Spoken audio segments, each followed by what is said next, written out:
Hello, and welcome to this video in which we'll be doing a deep dive on the Phillidor 6th rank defense. In a previous video, which I've linked to in the description, we did an overview of what you have to do to make a draw in the standard Phillidor 6th rank defense. In this video, we're going to be going into a lot more detail on some different positions. Now, in my opinion, one of the best ways to understand a endgame, or an opening for that matter, is to make some adjustments to the positions that are known and see how these adjustments impact things. And this helps to give a good understanding of what the ideas are for both the attacking side and the defending side, because in practice, we're not that likely to encounter the exact theoretical positions that we ran into. So this is what we'll be doing in this video. We'll be looking at some alterations to the initial position. For example, shifting the positions by a row up or down, adding some pieces, etc. And we'll see how those impact the strategy. So let's get to it. This happens when white has an extra pawn. What we do is we cut off the king along the 6th row. The king is not able to progress. The only thing that white can really do to cause us some trouble is to advance their pawn, and then this is when we pivot to move our rook up and start giving checks. If white advances here, we give a check, we give a check, we give a check. Essentially, white is never able to get out of the checks. The only thing they can do to stop us from putting them in check is to move their king to the same row as their rook, but if they do this, then they're just going to drop this pawn, and now we have made a draw. Okay, so the first position that we'll look at is a variant on the Phillidor position in which we have an extra pawn for each side. So how does that change things? So let's say that black tries to do the exact same defense that they did by putting their rook on a6 with the plan to cut off the king. White can start by attacking our pawn, and we pretty much have to defend it, because if we don't defend it, we're 2 pawns down. 2 pawns down and a rook ending in almost all situations is enough for the attacking side to win. Mostly the exceptions happen when at least one of the pawns is a rook pawn or an edge pawn. Okay, so how does white win the game here? This is a good exercise if you want to pause the video for a moment to try to think about what to do, then I'll give away the answer. So to figure out what white has to do, we have to actually understand what the premise of the Phillidor defense is. The idea, remember, is that black is cutting off the king, and their plan is that eventually they will lure the pawn to the 6th row, then they will retreat to the back side and start to give checks. Now we might see the problem. White advances their pawn to the 6th row, and the move that black wants to make is to move their rook to b2 or rook to b1, but they can't because the pawns are in the way. So this means that white is going to be able to advance their king, and then they'll win the game. We could try to block that, for example, by moving the king up, but they will just check us away, and now either king e6 or rook c7 are good enough for white to win. So the extra pawn does mean that the attacking side can win. This might make a little bit of sense if we think about it, in that the Phillidor defense in general is a very, very passive defense. We're just leaving our rook and saying, okay, you can't do anything. But actually with the extra material on the board, they can. And so this is no longer a drawn position.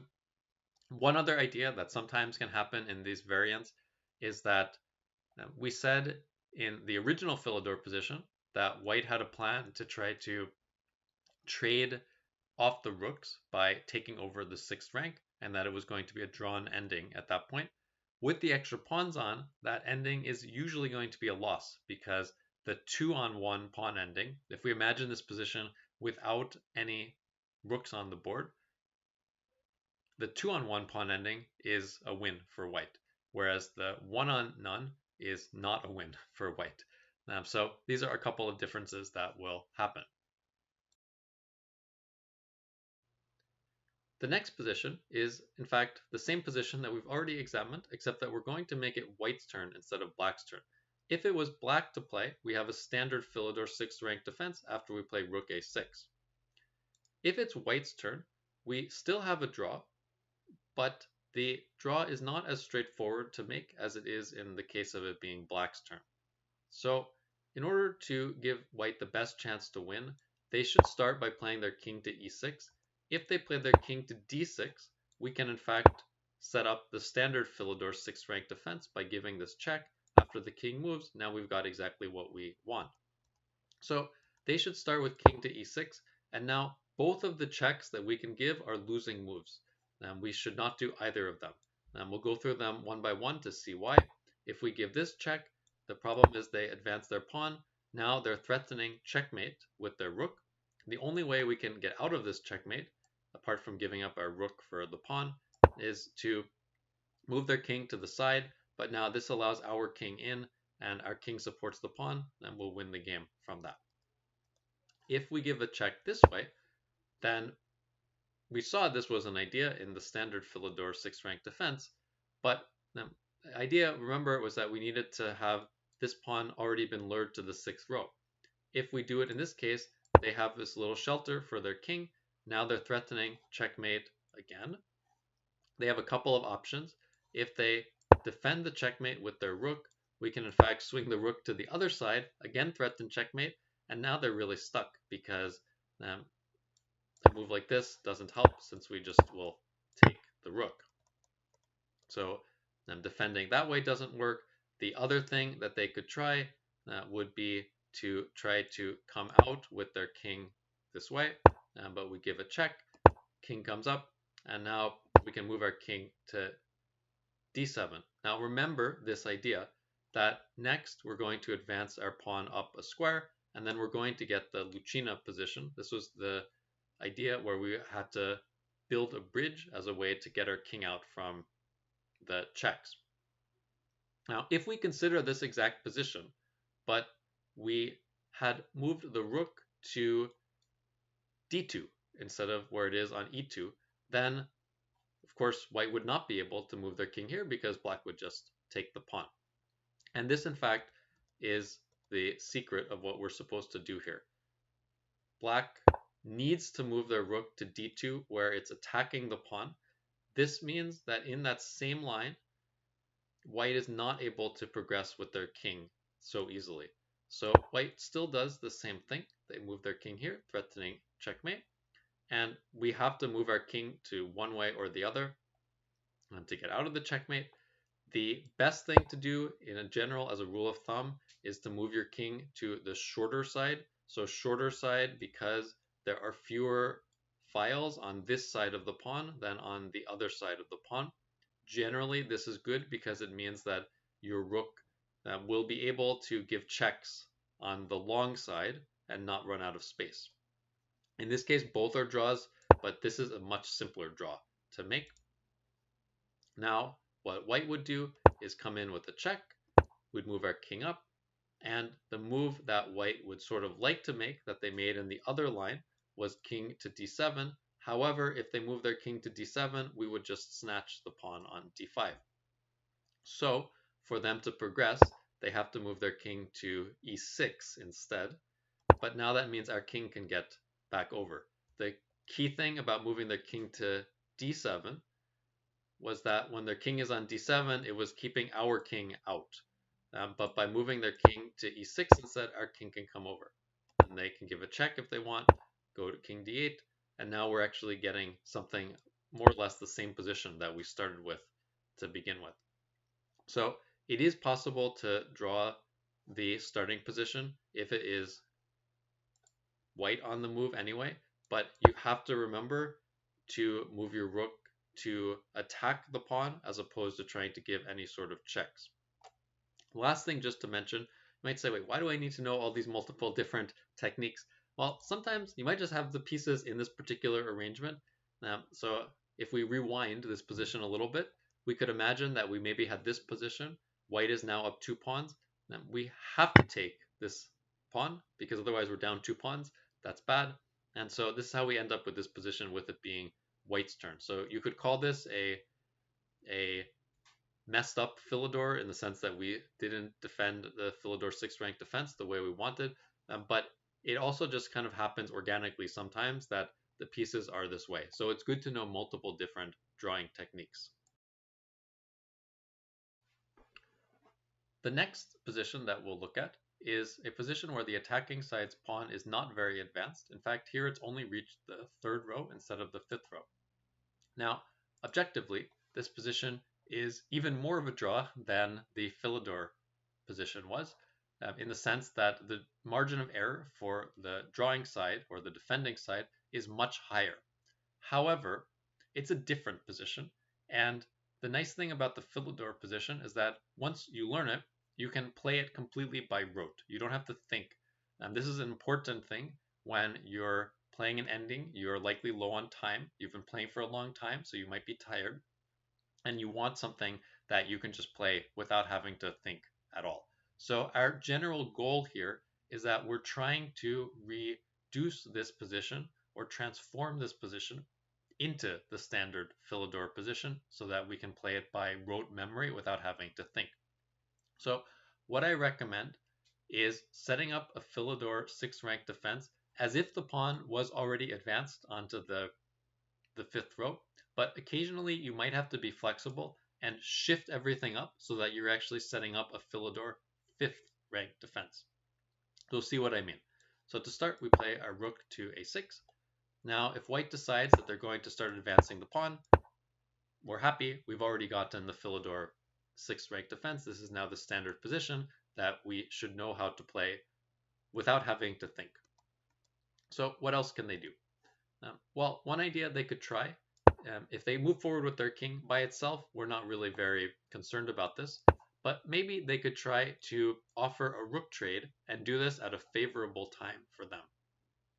If they can do that, maybe they can transform into a winning pawn ending because their king is so far ahead of their pawn. So they can move their rook here, move our rook here, and actually here, if they try to go to a pawn ending, this is now a draw, so they didn't really accomplish anything. They could try to be a little bit fancy. Maybe they give a check first, our king comes up, and now if they offer a rook trade, we in fact cannot trade rooks, because if we traded rooks, it would be a losing king and pawn ending. King goes here, and then white will be able to either take the opposition or support their own pawn. So instead of doing that, we can in fact just give a check here. And this is what I mean about being flexible and setting up a 5th rank defense instead of the 6th rank defense. If the king goes back, we have actually a couple options here, but simplest is just keep putting them in check. And now we're setting up a 5th rank defense in that we are doing the same idea of cutting off the king along the 5th row. Now, the only thing to remember with the 5th rank defense compared with the 6th rank defense is it's important that we slide our king up.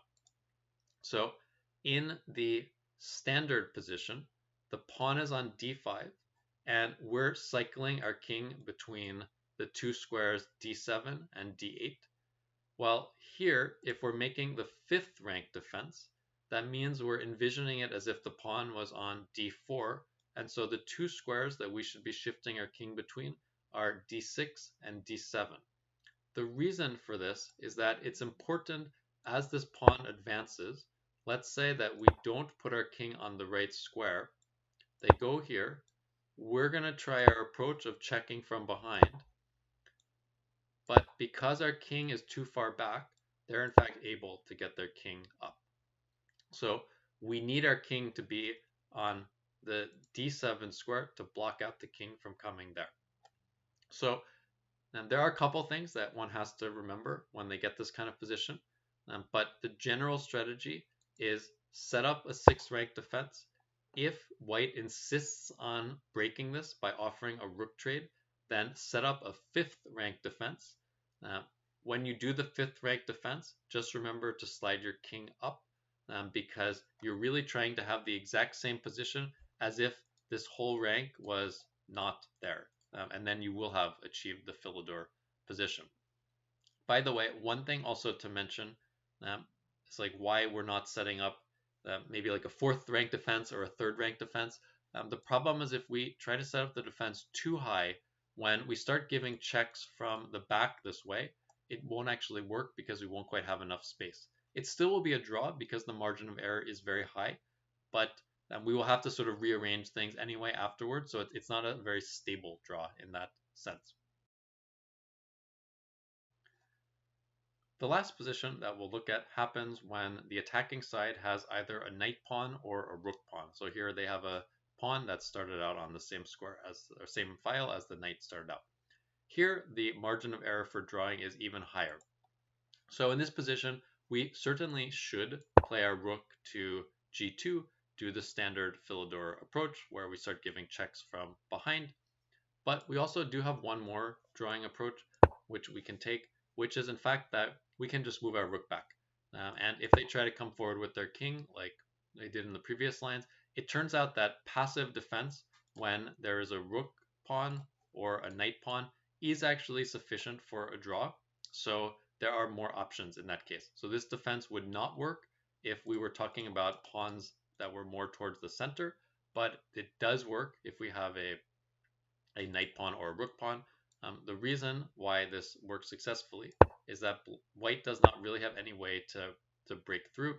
The normal thing that they would try is to give a check here, move our king off, um, and if they had extra rows, they can in fact win the game here because they'd move check, move the king over, and then if they could play their rook off the board to the side one row to the right, then this would be a winning position for them. However, they're not able to do that because there's no space on the board, and so they cannot make any progress. Okay, so thank you for watching this video. We went into a lot of detail on some of the different options that happen in the Phillidor 6th rank defense. If you like this video, please give a thumbs up or subscribe, and I'll see you next time.